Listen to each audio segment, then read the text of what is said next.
तुमच्या समोर एक विज्ञान नाटक सादर करणार आहे. विषय आहे वुमन इन सायन्स, म्हणजे विज्ञानातील महिला. विज्ञान क्षेत्रात काम करत असताना अनेक महिलांना अनेक आव्हानांना सामोरे जावे लागते. जसे अनेक वेळा त्यांना कामाच्या ठिकाणी लिंगभेदाचा सामना करणे, त्यांना या क्षेत्रात काम करणे योग्य मानले जायचेच नाही. अशा कठीण परिस्थितीतून अनेक महिलांनी विज्ञान क्षेत्रात मोठी कामगिरी केली. त्यांची ओळख आता आपण करून घेऊ. ज्या देशात माझ्या धर्माचं मी मान्य नाही, तो देश मला मान्य नाही, तो देश मला मान्य नाही, असे ठणकावून सांगणारी भारतातील पहिली महिला डॉक्टर बोलते मी. ओळखलं का मला? मी डॉक्टर आनंदीबाई जोशी.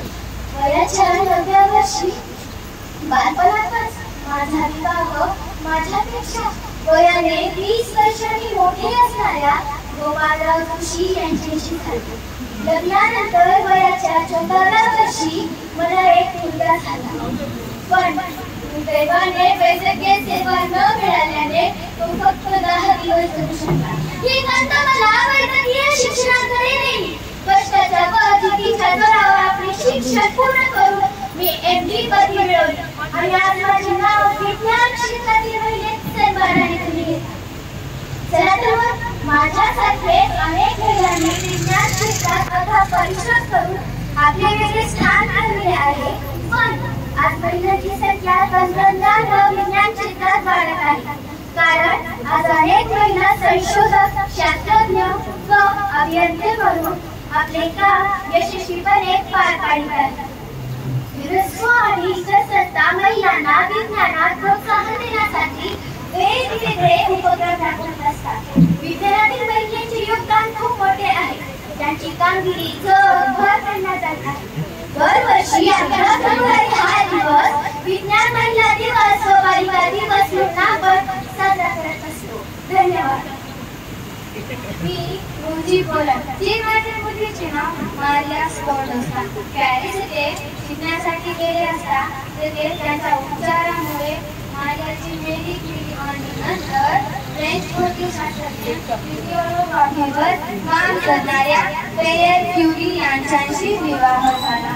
माझे नामकरण मेरी क्युरी असे झाले. 2 वेळा विज्ञानातील नोबेल पारितोषिक मिळवणारी, आपल्या व्यक्तिगत जीवनात अनेक सदस्याने अपमानित होणारी, एक ठिकाणी पहिल्या स्थानावर मान मिळवणारी, 2 उत्तरेचा शोध लावणारी अशी माझी ओळख आहे. एका प्रयोगामध्ये अथक परिश्रमानंतर मला कळले की प्रयोगामध्ये एका मूलद्रव्याचा बाहेर पडायचा ते इतर मूलद्रव्यापेक्षा 400 पटीने अधिक ऍक्टिव्ह होता. आता याला काय नाव द्यायचे हे प्रश्न माझ्या समोर होता. तेव्हा मी माझ्या देशाच्या नावावरून पोलंडमधून पोलोनियम हे नाव दिले. काही वर्षांनी अजूनही एक मूलद्रव्याचा शोध झाला. त्याचे नाव रेडियम, जे पोलोनियमपेक्षा 900 पटीने अधिक रेडिओ होता. संशोधनापेक्षा माझी ऊर्जा बंधू मंद वेगळा होता. ऊर्जा ही कोणत्याही पदार्थातून स्पष्ट भागावर न पडता ती अणूच्या आतून तयार होते. हा शोध पुढे जाऊन अणूच्या अभ्यासासाठी खूप उपयुक्त झाला.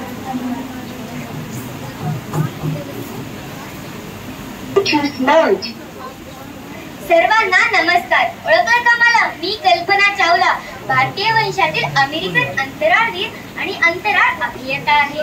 मी अंतराळात प्रवास करणारी पहिली भारतीय महिला ठरले. माझा जन्म 17 मार्च 1962 रोजी कर्नाळ हरियाणा येथे झाला. 1 फेब्रुवारी 2003 रोजी कोलंबिया स्पेस शटलच्या दुर्घटनेत माझे दुर्दैवी निधन झाले. मी STS 87 1997 आणि STS 107 2003 या दोन्ही अंतराळ मोहिमा पूर्ण केल्या.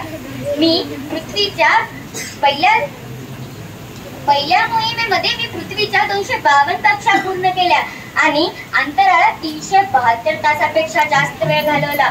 म्हणून मी अंतराळात जाणारी पहिली भारतीय महिला म्हणून जगभर प्रेरणास्थान ठरले. मी आजही जगभरातील मुलींसाठी विशेष भारतातील मुलींसाठी एक प्रेरणास्त्रोत आहे. मी भारतातून अमेरिकेत जाऊन शिक्षण घेतले आणि आपल्या देशाचे नाव उज्ज्वल केले. धन्यवाद.